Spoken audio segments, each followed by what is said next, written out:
Welcome to Free Lead Channel, where the startup now culture is the only culture that we live by. Thank you so much for joining us, and today we're going to be having our coffee and tea and discussing everything to do with starting now. We all know that it's really difficult to be able to start anything that we put our heart onto. So today we're going to explore and have that conversation. My name is Consulate, and today we're going to be talking about just starting now. So every month we're going to be joined by a special guest, and today's guest is a business developer, community engagement. These are the things that you definitely do all the time. And also you're an advisor. Thank you so much for joining us, Zach. Yeah, always happy to be here for you. Yeah, that sounds great. I'm so excited to have you because, as I said, today we're just going to talk about just getting you to start, or like how you started and just taking those actions of starting right now. So I'm really, really excited to have you here, and thank you for taking your afternoon to do this with us. Always happy to do anything you need, you know that. Wonderful. So first of all, we're going to start with, do you drink tea or coffee? Tea. Tea, great. How many teas do you have per day? How many cups? 2 to 3. 2 or 3, okay. That's good. Haven't drunk coffee since 2014. Why? That seemed like a long time. So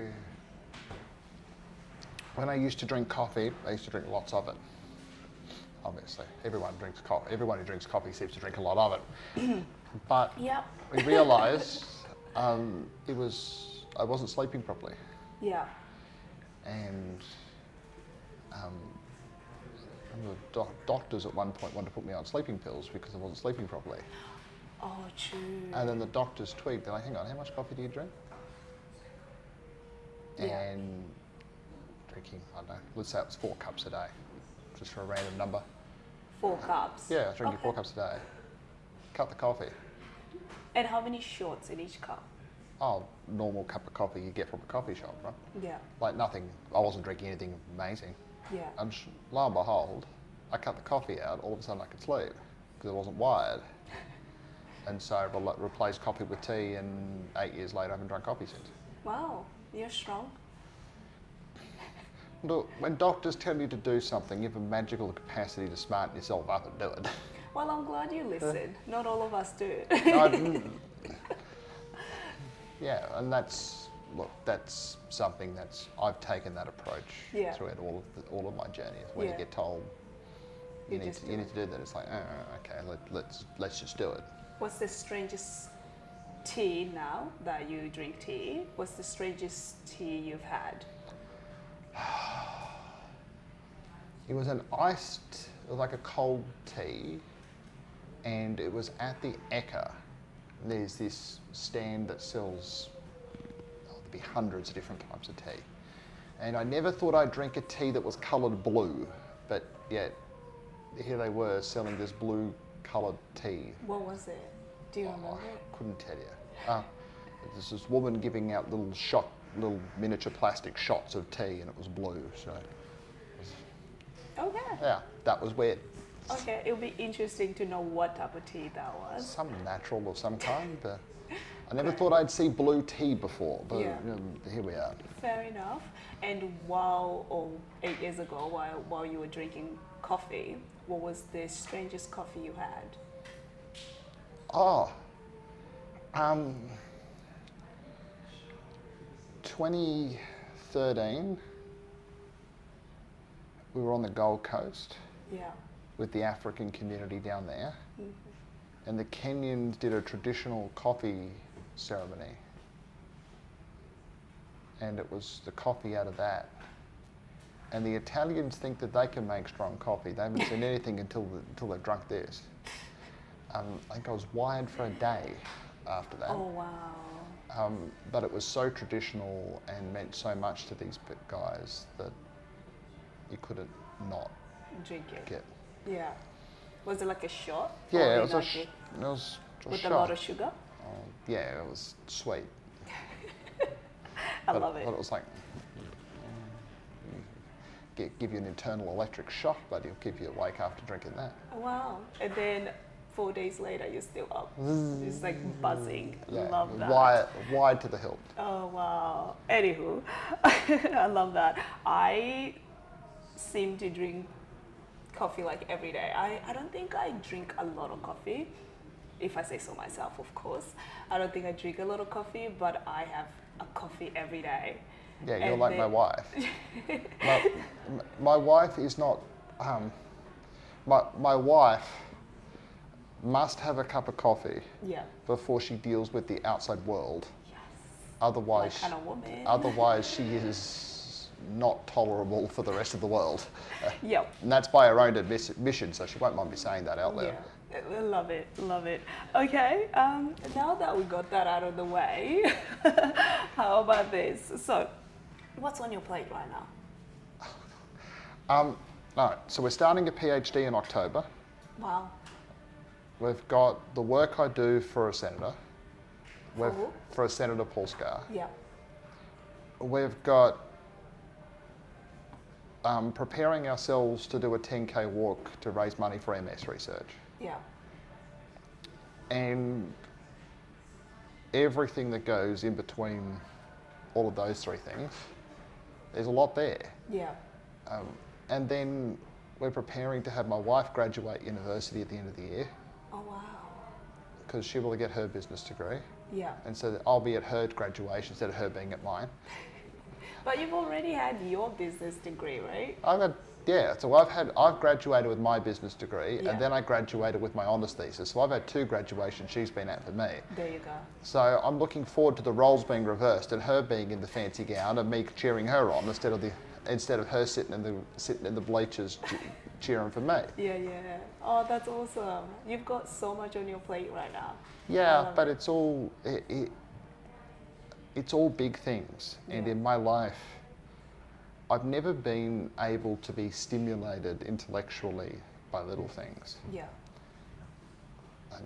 And so being able to watch my wife achieve her goals, I receive as much satisfaction from that Yeah. as achieving my own goals. Because for her, she studied full-time while working full-time. That's tough. Like, that's tough Yeah. by anyone's Yeah. standard. She's the first in her sister has studied Yeah. as an 18-year-old, going straight into high school, studied, got Yeah. job. Like, my wife and I are mature age students. Oh, so you didn't finish high school and then went to uni straight away? Good God, no. Okay. I started working while in high school, Yeah. left high school, and was working. Yeah, yeah. So I kept working. Yeah, nice. So you take that by comparison to an 18-year-old who goes from school to university to job in one nice sequential order. Yeah. I've gone to university almost to have a second career. Yeah. Right? My wife has gone to university to further her career, Yeah. but we are both mature age students. Yeah. And so for us, it's a big thing. But I will take huge satisfaction out of her getting her degree. I love that. If she beats my GPA, I will take huge satisfaction out of her doing that. Are you sure? Her doing that. Yeah, I will. Because despite the fact that I'm a highly competitive person, she's a You actually. and she's a highly competitive person too. Yeah. I will still take great pride in doing it Yeah.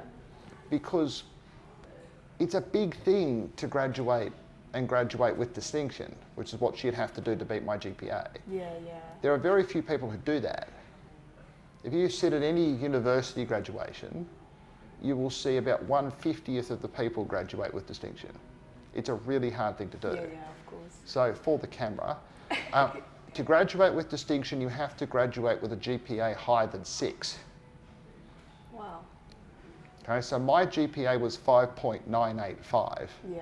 So there's no way Tiff is beating my GPA without graduating with a 6. Yeah. So I'll be hugely proud of her for doing it if she gets there. Of course, of course. Like Yeah. that, and that's because that's a really hard thing to do.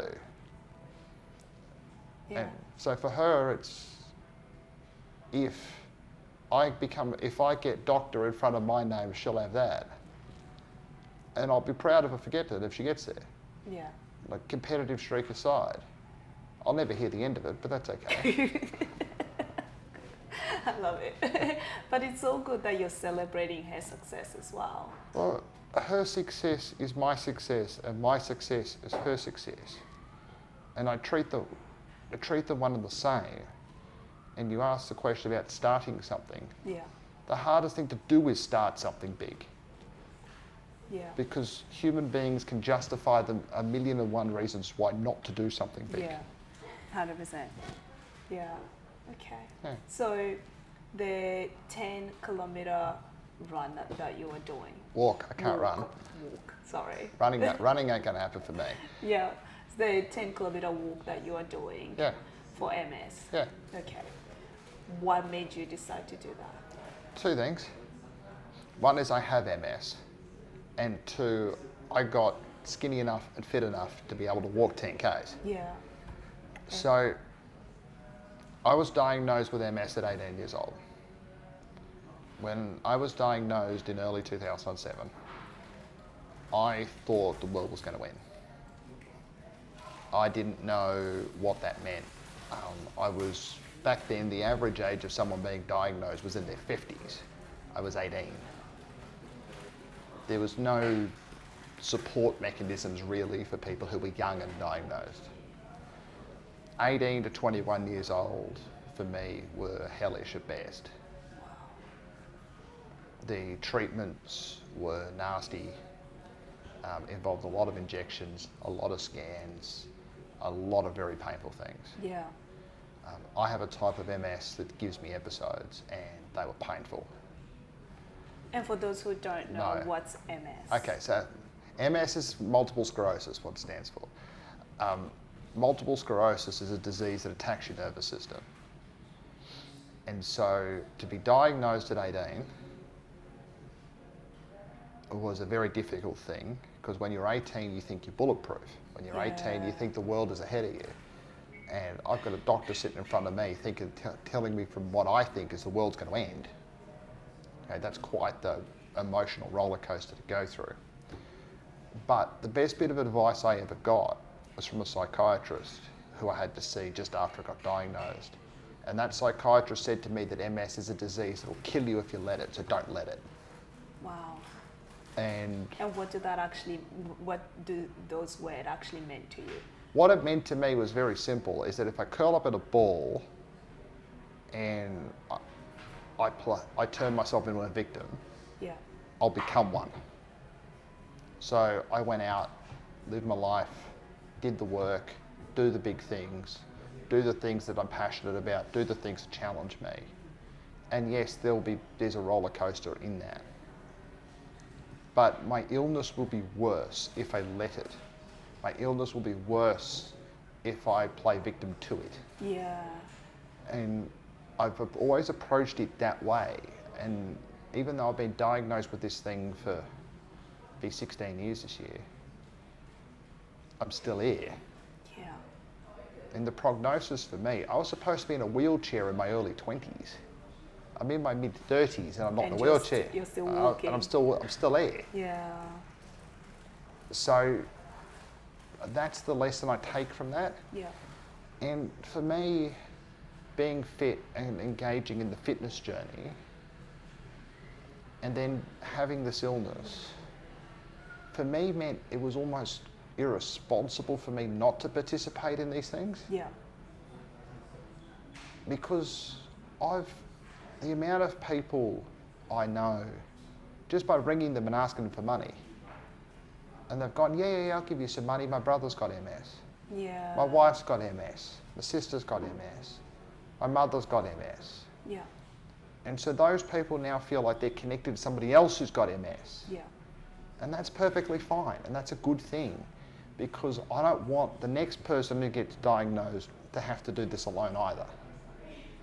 And if I can raise big bag of money on the way through, then let's raise a big bag of money on the way through. 100%. And this is the money you're raising is to provide research? Yeah, research and support services. Yeah. And so, like, so far, people can go online. I've raised, as of now, I think it's about 11,000 and change. Nice. Our team has raised 22 grand so far. The aim is for me personally to get up to raising 20,000 For this year? for this year. Yeah. The aim for our team is to raise 40,000 this year. And yeah, they're big numbers, but big numbers, big goals to do big things. Yeah. And so that's how I approach everything I do, is to go big or go home. Wow. I love that. And this is so close to your heart, which is like, and it's something so personal. So you pretty much put in your 110%, which I really love it. You have to. Yeah. You have to with these things. Yeah. You have to do things well and to do things to the best of your ability, you have to emotionally and physically invest. If it is a purely intellectual exercise, you won't get there. Yeah. You won't get there. I say this to anybody. Like, I don't care who you are, I don't care what you're passionate about. Either throw everything of yourself into it or don't do it at all. So there's no halfway. No. Not if you want to achieve the best possible result. Yeah. Wow. Love that. I find that sometimes our fears limit us from being able to put in the 110%. You want to physically do that. You really want to do as much as you can, but sometimes the fear gets in the way or the limitation gets in the way. And I love the fact that you haven't allowed your limitation, even when the doctor said in your 20s you're going to be in a wheelchair, or your world is going to end, or when you thought your world was going to end, but you never stopped. You just kept going. Well, if my world was going to end at, let's say, 25, I was 18 at the time. Yeah. You play this intellectually, that means that you've got 7 years of living to do. Yeah. So what are you going to do? Cry, curl up in a ball and cry for 7 years and wait for the world to end, or go do something with it? Yeah. I wouldn't be here today without some of those decisions I made back then. Yeah. I wouldn't have met my wife. I wouldn't have had the career. Yeah. I wouldn't have some of the connections I have to community. I got all those things because of decisions I made back then, because I decided to get off my backside and go live. Yeah. That's how that goes. That's how that Yeah. plays itself out. Oh, that's amazing. Yeah, no, that's awesome. I love hearing your story, and every time that you talk about it, because it really just makes me look at my own inside and what I've set myself to do and go, okay, although you've got limitation, although you can think of million of reasons why you can't do what you need to do, but I look at people like you, and you just go and you just choose to keep going, you know, and you just choose to move forward, and yeah, maybe sometimes even stop thinking about those limitations and just go forward. And I love that you've been able to do that. Yeah. And you've actually lived it, not just talk about it, but actually do Live it. it. Yeah. Look, I mean, give you an example, okay? Let's look at you. There's a million and one reasons why someone like you shouldn't try start a fitness apparel company. Yeah. There's a million and one reasons. You're too Yeah. small, you don't have enough money, you're this, you're that, whatever. Right? Yeah. We can write a list of reasons why you shouldn't do what you do, Yeah. be twice the length of this table. 100%. Yeah. Okay? There's two things you can do in your life. You can either curl up in the fetal position and go, oh, Yeah. damn, it's too hard. Yeah. Or you go, all right, because it's hard, it's therefore worthwhile doing. Mm-hmm. And so you do it. Yeah. I've seen you in 3 years go from little tiny pop-up stands Yeah. to a gym. Yeah. That's growth. I've seen you go from an online store that no one visited Yeah. to an online store that gets pretty damn good traffic, Yeah. to the point you've had to rebuild the blasted thing. Yeah. Yeah. That's growth. That's progress. Yeah. And that growth and that progress will keep driving you to make that growth and progress. Yeah. What do people misunderstand the most about you? How long's a piece of string? People misunderstand lots about me, but the real big one is people think I'm complicated. I'm really not. You're not? No, Okay. really not. We pay on results, don't pay on talk. What does that mean? Yes, I was going to actually ask that. What Okay. does that actually mean? There are lots of people in the world who talk lots. There's not a lot of people who do lots. Yeah. If I see you adding value to the environment around you, I'm going to bend over backwards to help you. If I see you talking lots, I'm going to dismiss you out of hand real quick. Yeah. It's that simple. You can flesh that out and you can make that overly complicated, Yeah. but the way I deal with the world is not that complex. For all of the theatrics and all of my bluntness and all of the fact most people who know me know I'm prone to rhetorical flourishes in order to make a point. Yeah. I will emotionally invest heart and soul into helping people who are adding value to the environment around them. And this is how the community Engagement engagement comes into Yeah. it, right? Like, okay, I've been involved in engaging with multicultural communities for a decade. Yeah. I have seen big talkers come and I have seen big talkers go. Yeah. I've seen them in every community and they talk up a big game and there's never any follow through, Yeah. never any results, nothing ever changes. I've worked in politics since I was a teenager. Politics is an industry that's full of people who talk big. Yeah. So think of it like this. Because I work in a business where people talk big and can't always deliver big, Yeah. you get to think in your mind, well, what's different between someone who talks big and does big things? Yeah. And you start to identify very quickly who's talking and who can actually back it up. And so as I've got older, I've been able to identify those things quicker. And that's a really good skill to have. Yeah. Because you know who's a time waster Yeah. and you know who's for real. And I've seen it. I know people who were around 10 years ago who were going to change the face of the universe, who you'll never hear from anymore, or you'll only ever hear from them when they want something. Don't you hate that though? Yeah, I do. Can I just, I do. I love But I see that when they appear on my caller ID, Yeah. my wife knows because she just sees my eyes roll in the back of my head. I know they are. Yeah.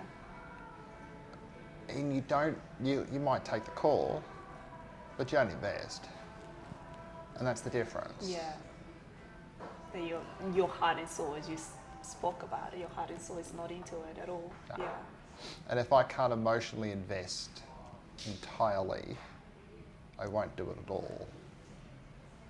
And I guess that's how you show up for yourself. You show who you are as well, and you show your own personality and what you stand for, because people will always just know you for what you do, not necessarily about what you say, because what you say doesn't mean anything. Your action matters more. It doesn't change anything. Yeah. It doesn't change anything. The action actually does. There are people, you can find them on Instagram. There are people who pose for pretty photos and they're always in photos with important people. Yeah. It's like, okay, yeah, that's great. What do you do?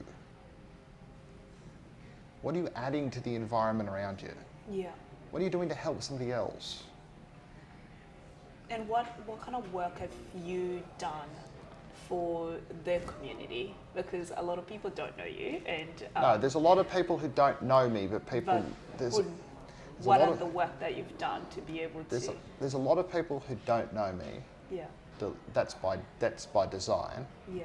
There's a lot of people who know of me but don't know me, and that's Yeah, also true. by design. Okay. And then there's people who get to know me and get somewhat surprised by what I'm really like. Yeah. So think about it like this. There are people sometimes who one-to-one just need help. And I'll just show up. Yeah. Saturday, Sunday, late nights, don't worry. Yeah. There are people who sit on Zooms with me till midnight. We don't publicise it, we don't. Yeah. There's no selfies on bloody social media about it. You just do it. There are groups out there who never written a grant in their lives. They've sat on Zooms with me till midnight as they share a screen. I talk them through how to fill a grant in. Yeah. Then they get it. I've had people thanking me and crying down the end of a telephone because they got a grant. Yeah. I take that as a success. Yeah. Is there any special kudos for me in that? Not particularly. But my gratification comes from their success. That's how I see the benefit of what they do. Yeah. When I organise sponsorships for people to do big things, and I'm ringing people or I'm doing what I need to do to help them get the money to do the big thing, and then they go and do the big thing, my gratification is in their success. Yeah. That's where I get my satisfaction from. My satisfaction is not from being in the limelight. If people want to look at my social media, there are not that many pictures of me doing what I do for a living. Yeah, no, it's not. Is it also because you work for the public service as well? No, it's because normally I take the photo, I'm not in them. Okay. And I've always had that attitude. Yeah. There are people, and there are many, many people out there who probably have been in the situation with me where they've had to drag me into a photograph because I'm not in the photo. I'm like, no. Imported people in photos. They're like, no, you imported, get his photo. This happens. But for me, I prefer to invest in their success. Yeah. Rather than try and turn their success into a gratification exercise of me. Yeah. It's not about me, it's about them.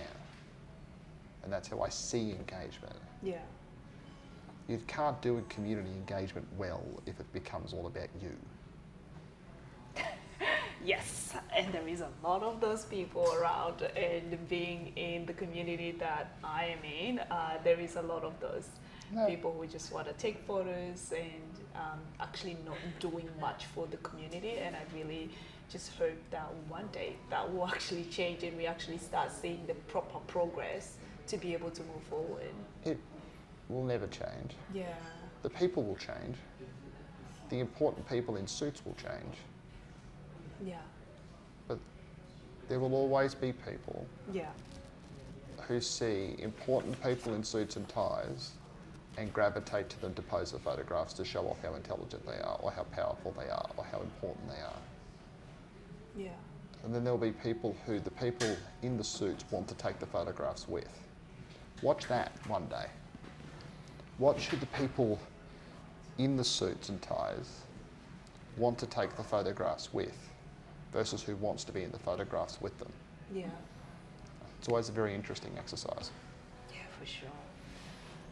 The people around you, Yeah. the people who you would call your tribe, the people who are your small circle that make such a big difference in your life. It might be your family, your friends, and all that. How important are they to you? They're everything. Yeah. They're everything. starts at home. It starts with my wife. Yeah. I'm nowhere without her. I'm absolutely bloody nowhere without her. We are a team. She is absolutely bloody everything to me. Yeah. She is. We have been through a hell of a lot in 11 years. Have you been married for 11 years? Or? Married in 2015, started dating in 2012. We are. When you've been through what we've been through, this is a woman who has literally picked me up off the floor when I can't stand up. This is a person who, in my darkest moments, has carried me out of them.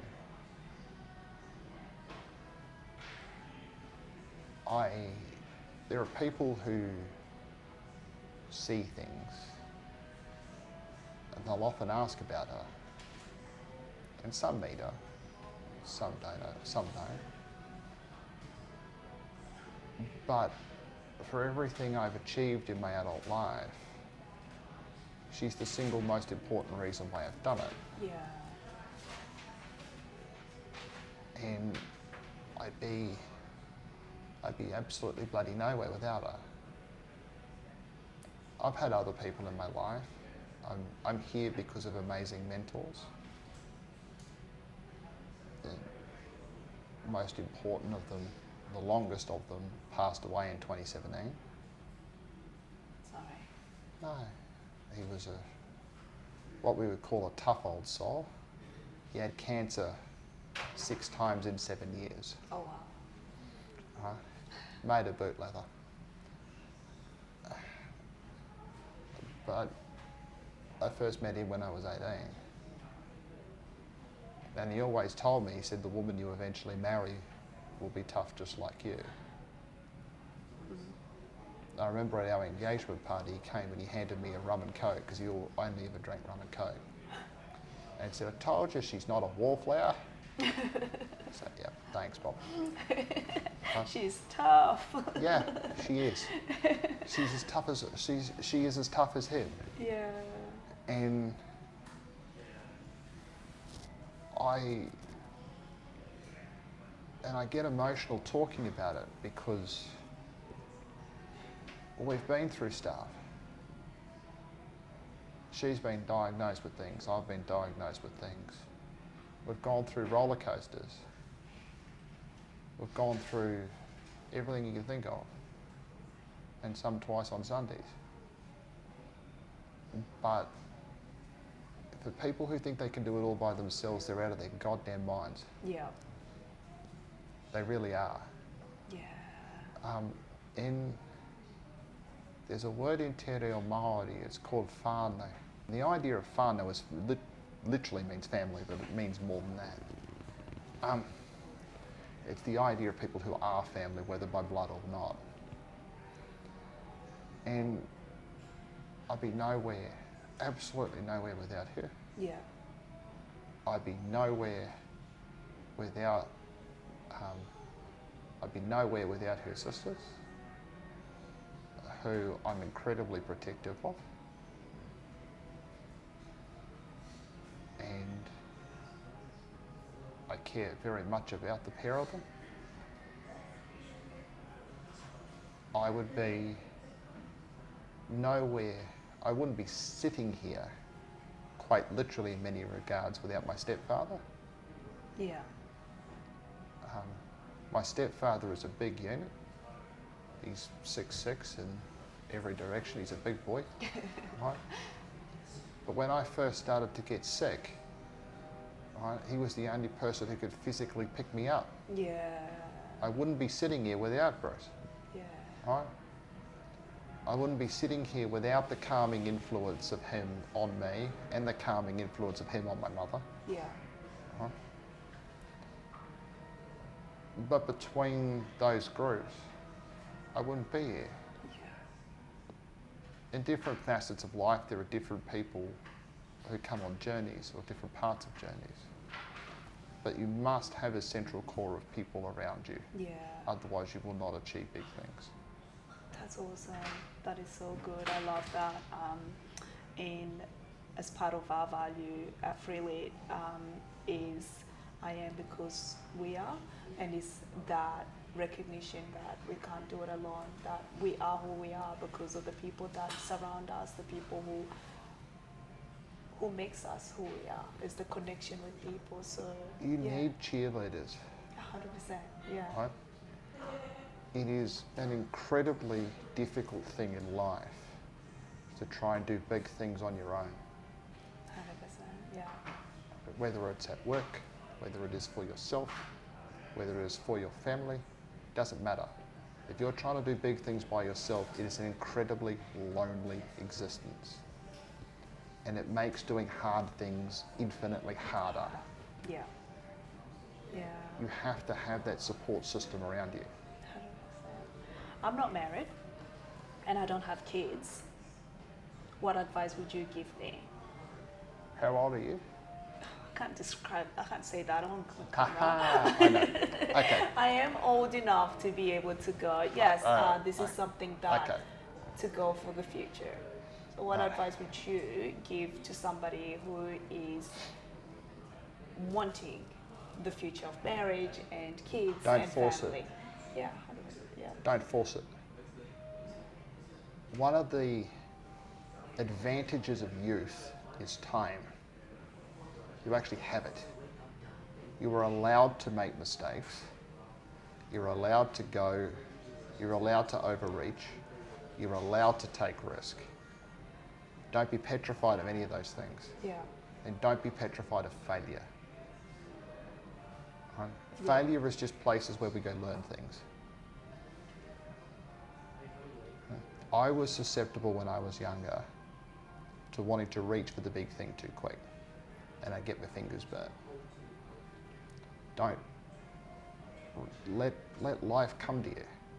Right? Be you,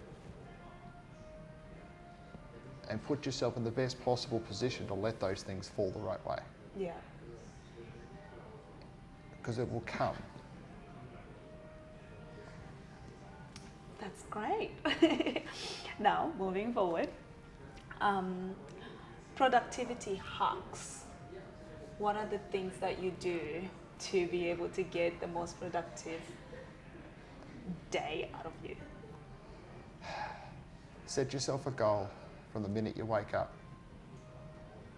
If you don't wake up with a goal, by the time you get to the end of the day, you won't have achieved anything. The day will have dictated your outcomes. You won't have dictated the outcome. Don't let other people dictate your terms. So for me, I will wake up with a goal every day. Even if the goal isn't that great, even if the goal is I might have to go have a medical scan or go get an injection, that may be the end of my day. Yeah. If I have to get an injection, that's my day done. My goal is just simply to get home and onto my couch safely. That's fine, Yeah. But there is a goal. but there's a goal. You have to have a goal, because you can't have a plan to achieve anything if you don't have a goal. Yeah. As for the productivity to achieve it, depends on what it is. So if your goal is to achieve something in a gym, block out time in diary to go to it Yeah. and do the thing that you want to achieve in a gym. Don't just say, oh, I'll go after work, because you'll get home and go, "I'm too tired." Yeah. But if you write it down, I will be at a gym from 5 o'clock to 7 o'clock. And you see it throughout the day that I'm going to the gym from 5 o'clock to 7 o'clock. It makes you more likely to not justify to yourself as to why you shouldn't go. Yeah. If it's an assignment, put your phone in the other room. I don't know how many times you've done it. you've done an assignment at the university or school, or whatever it may be, and you wonder, how come I only wrote 400 words in 5 hours?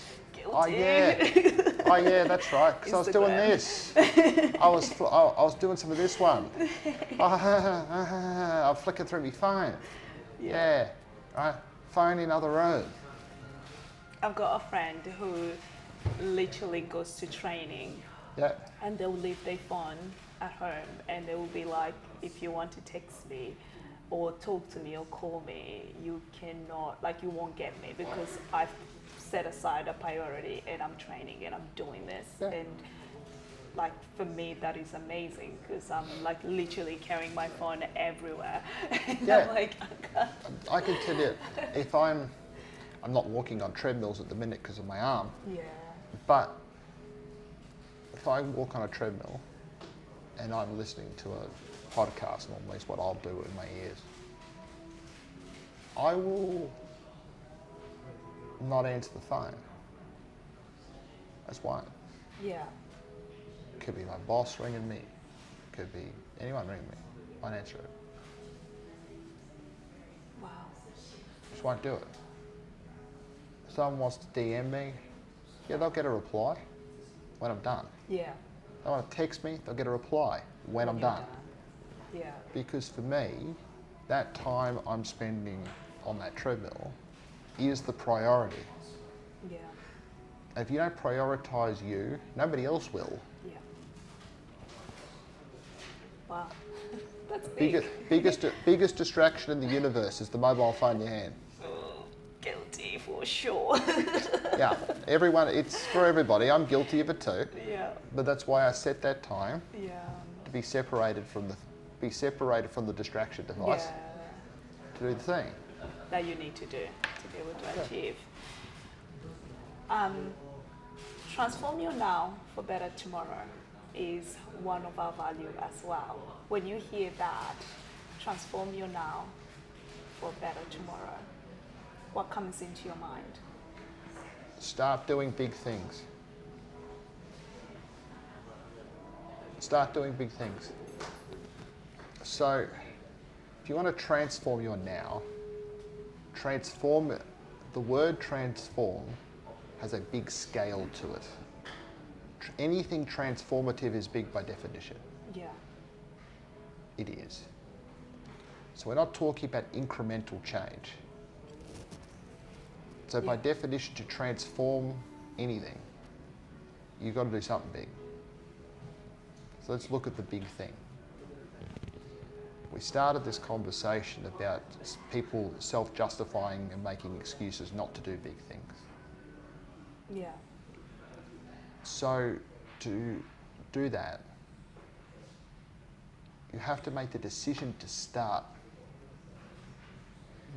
If you want a better tomorrow, it's not going to happen by not starting. Yeah. So you can look at all the excuses, you can look at all the carry on and all the reasons why you can't do it. Or you can just shut up and do it. Love that. Yeah. And that's the best way I can break that down. Yeah. You have to just Do it. start. Just start now, hey? Just do it. Yeah. It's an ethos that's come into my life. It's a very important junctions. I'm not just saying it because it sounds prophetic. Yeah. It's because it's the only way big things start. It's by people moving past fear and just starting it. Yeah. That. I couldn't have said it any better. I love it. Self-affirmation. So, I've been through this space where I started by just looking at myself in the mirror and telling myself all these things that I want to be. Yep. So, and then I've gone through moments where I've actually created evidence where I've gone through, you know what, this is the person. I've looked at myself and I said, this is the person I want to become. But I'm not going to tell myself this is who I am yet, but I will go out and actually create the evidence that will make me that person. Yeah. Where do you see it with your self-affirmation? Like, what have you had to do to be able to help yourself through this journey? I am my own harshest critic. There is nothing that anyone can say to me that is going to be anything worse than what I can say to myself. Yeah. I am. Everyone I've ever worked for knows that if I stuff something up, there's nothing you can say to me that's going to make me feel worse than what I've already said to myself. Now that has a positive connotation in a workplace. It can have a very negative connotation when dealing with your own personal self journey. Yeah. I also know that I have been in some very dark places in my life. And they're things that very few people I've ever gone completely into. But there were dark places.